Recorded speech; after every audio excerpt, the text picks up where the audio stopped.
Assalamualaikum warahmatullahi wabarakatuh. Selamat pagi anak-anak 11 IPA 1. Pagi, Bu. Apa kabar kalian semua hari ini? Alhamdulillah baik, Bu. Alhamdulillah semua baik ya. Baik, anak-anak, sebelum berdoa, Ibu mau kalian cek dulu nih, apakah kalian semua sudah pada posisi siap atau belum? Dimasukkan buku-buku yang tidak diperlukan dan dikeluarkan buku kimianya, oke? Ayo coba dibersihkan, dirapikan dulu. Baik, sudah ya? Sudah bersih? Sudah posisi siap semuanya? Alhamdulillah. Oke, sekarang kita sudah di posisi siap, kita berdoa ya. Nah, hari ini tapi Ibu ingin jangan ketua kelas mulu yang memimpin doa. Ayo, siapa yang bersedia untuk memberanikan diri memimpin doa pagi hari ini? Saya, Ya, Bu. silakan Rahmi.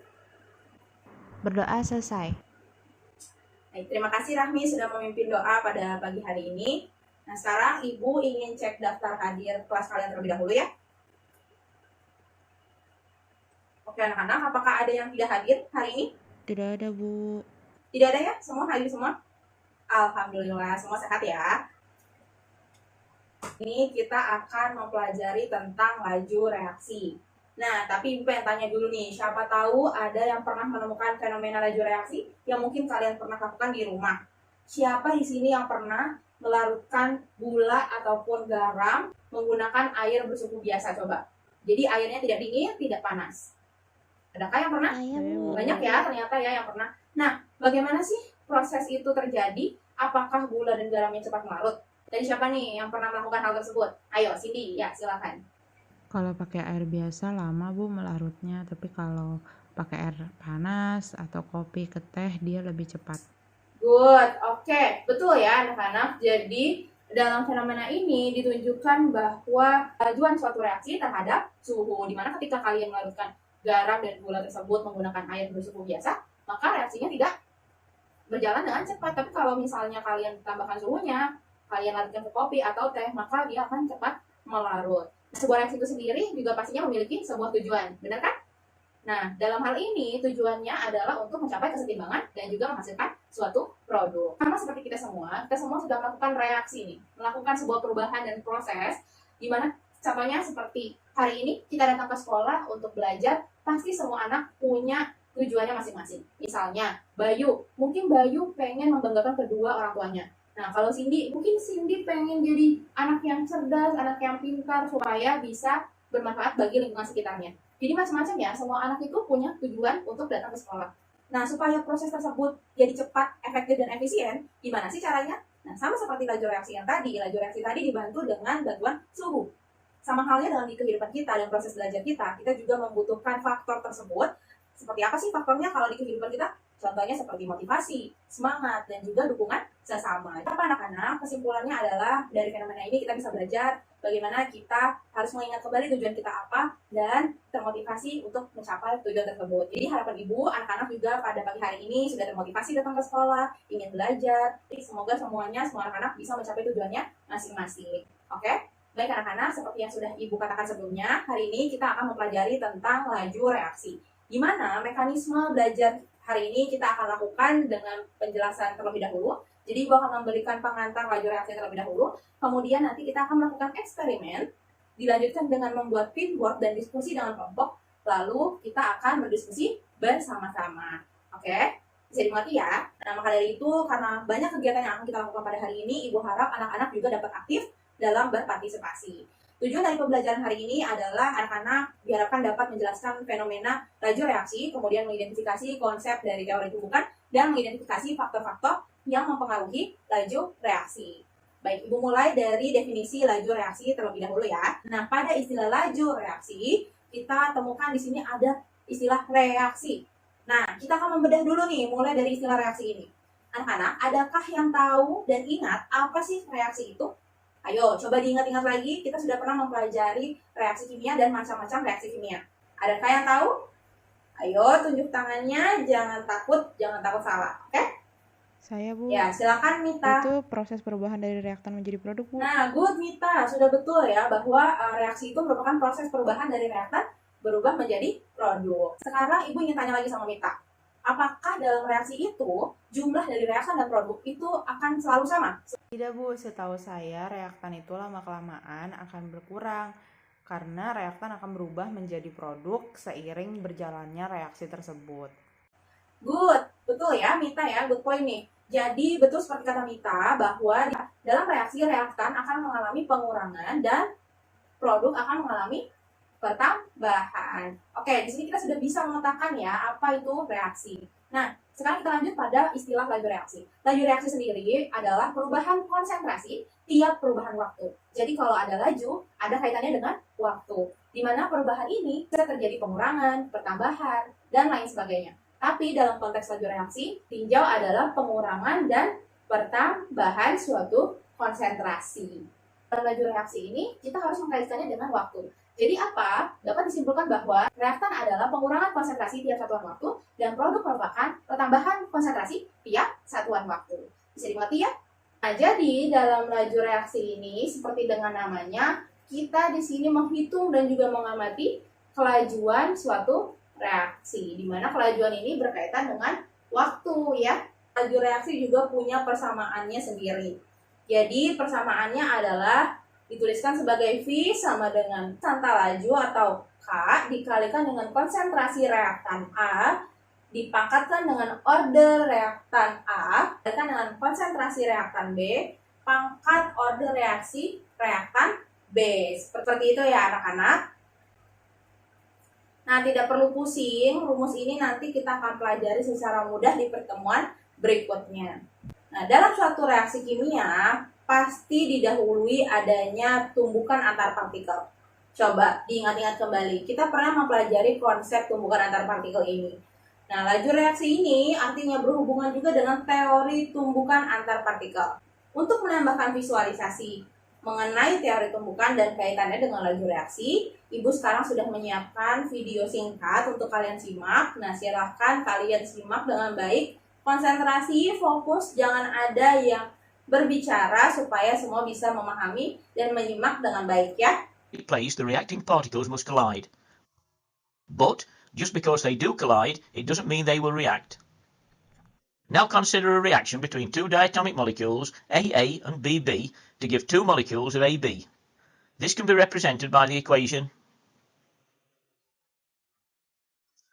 These two diatomic molecules can collide in many different orientations, but consider the two orientations here.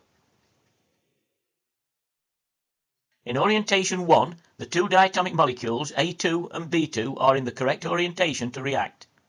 In orientation 2, they are not, and so no reaction occurs. Imagine how... Anak-anak, setelah menonton video tadi, apakah ada yang ingin ditanyakan? Saya, Bu. Ya, silahkan Mita. Baik, good question Mita. Jadi kita tanya, kenapa sih tidak semua tumbukan itu berhasil? Kenapa harus ada tumbukan yang tidak berhasil? Seperti itu ya. Oke, hal tersebut bisa terjadi karena pada dasarnya suatu partikel itu bergerak secara acak. Jadi, bayangkan kalau suatu partikel bergerak secara acak. Mereka kadang bisa bertemu dengan partikel dengan orientasi yang benar, kemudian bisa terjadi reaksi, tapi terkadang mereka bertemu dengan orientasi yang salah karena gerakan acak tadi gitu ya. Nah, orientasi yang benar ini biasanya juga disebut dengan istilah sisi efektif dari sebuah partikel. Maka dari itu, ketika suatu partikel bertemu dengan partikel lainnya dan bertemu pada sisi efektif atau orientasi yang benar, maka hal tersebut disebut juga dengan tumbukan efektif, di mana tumbukan efektif ini adalah tumbukan yang bisa menghasilkan produk yang diinginkan dan juga terjadi sebuah reaksi. Seperti itu. Apakah bisa dimengerti, Mita? Bisa, Bu. Oke, good. Terima kasih ya, Mita, atas pertanyaannya. Apakah yang lain ada yang ingin ditanyakan? Oke, tidak ada ya. Semoga bisa dimengerti. Baik, kita lanjutkan pada materi selanjutnya, yaitu materi faktor-faktor laju reaksi. Jadi, laju sebuah reaksi itu bisa dipengaruhi oleh beberapa faktor, di mana di sini diketahui ada 4 faktor yang dapat mempengaruhi laju reaksi.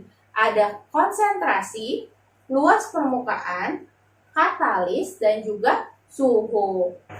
Pertama ada faktor adalah faktor suhu, di mana tadi kita sudah sempat mention ya tentang suhu.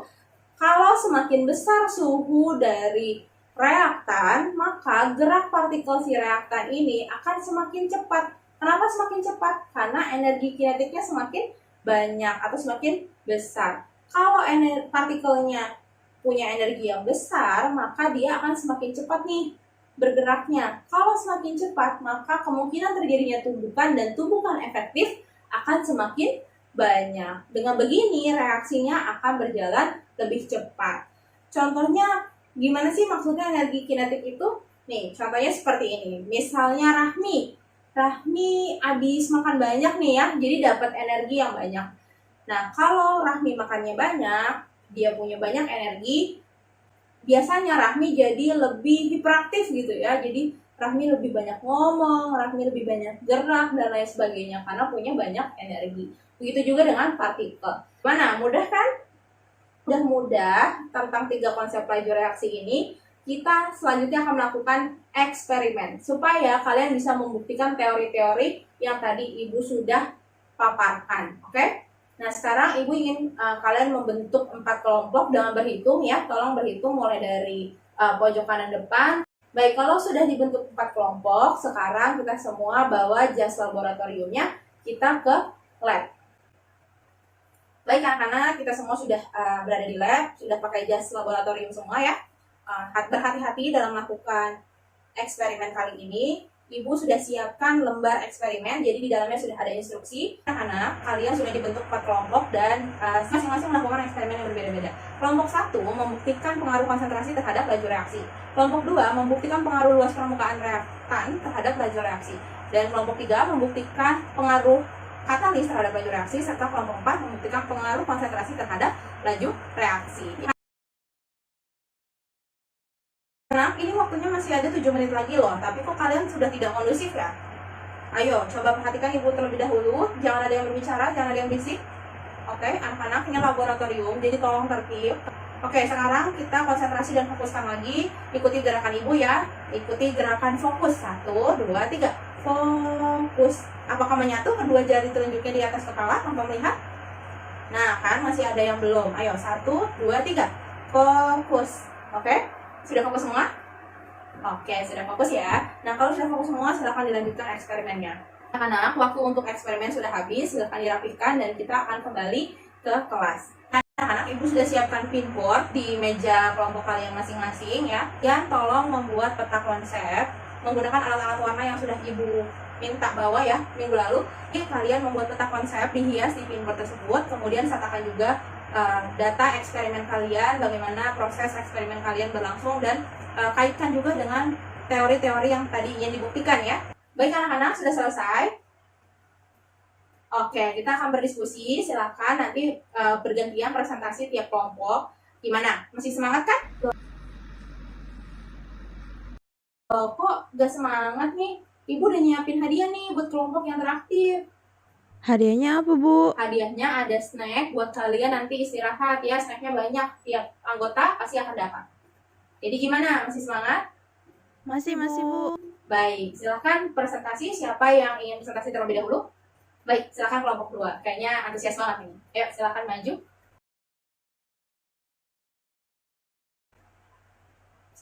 Nah, dari presentasi kelompok 2, adakah yang ingin menanggapi terlebih dahulu? Ya, silakan Rahmi dari kelompok 1. Saya izin bertanya kepada kelompok 2. Tadi dikatakan bahwa kalian melakukan eksperimen untuk membuktikan faktor laju reaksi tentang luas permukaan, di mana digunakan tablet vitamin C. Hasil eksperimen yang kalian sajikan dikemukakan bahwa tablet vitamin C yang berbentuk bongkahan itu memiliki laju reaksi yang lebih rendah daripada yang serbuk. Nah, mengapa seperti itu? Sementara sepengetahuan saya, yang bongkahan itu bukannya harusnya lebih besar ya tablet vitamin C-nya di. Ya, boleh silakan dijawab kelompok 2. Baik, Ibu ingin menambahkan ya, betul seperti yang dikatakan kelompok 2 tadi, tablet vitamin C yang sudah dibentuk menjadi serbuk, itu kan menjadi kepingan-kepingan kecil ya. Jadi kepingan-kepingan ini mempunyai permukaannya masing-masing gitu ya. Bila dijumlahkan kepingan antar kepingan, maka luas permukaannya itu akan lebih besar daripada yang bongkahan. Ngerti? Oke, tapi ada yang bisa dikaitkan lagi. Coba adakah yang bisa mengkaitkan hal apa yang Ibu jelaskan dengan kelompok 2 jelaskan? tentang pembukaan efektif. Ayo, ya silakan Mita kelompok 3. Nah, good job, good explanation Mita ya, betul sekali seperti kata Mita. Mungkin boleh ditambahkan untuk kelompok 2 penjelasan Mita tadi di peta konsepnya.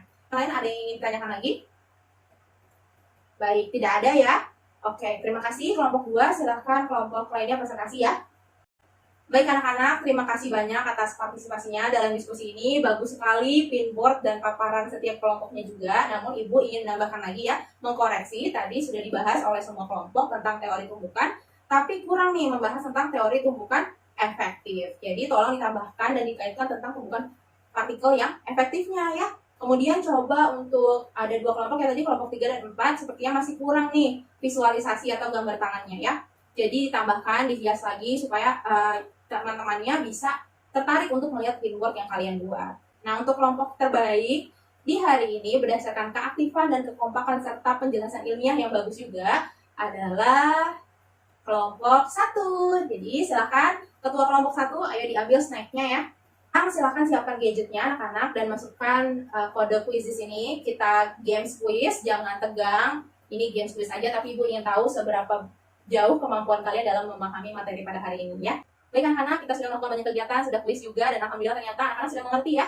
Waktu juga sudah mau habis, maka dari itu sebelum Ibu menutup, Ibu ingin mengucapkan terima kasih banyak, Ibu apresiasi sekali, karena kalian semua sudah berani untuk berpendapat, antusias, berpartisipasi, kalian semua hebat. Aplaus dulu untuk kita semua. Ibu mohon maaf apabila ada kesalahan. Semoga belajar hari ini bisa membawa kebermanfaatan untuk kita semua ya. Amin. Baik Ibu pamit, wassalamualaikum warahmatullahi wabarakatuh.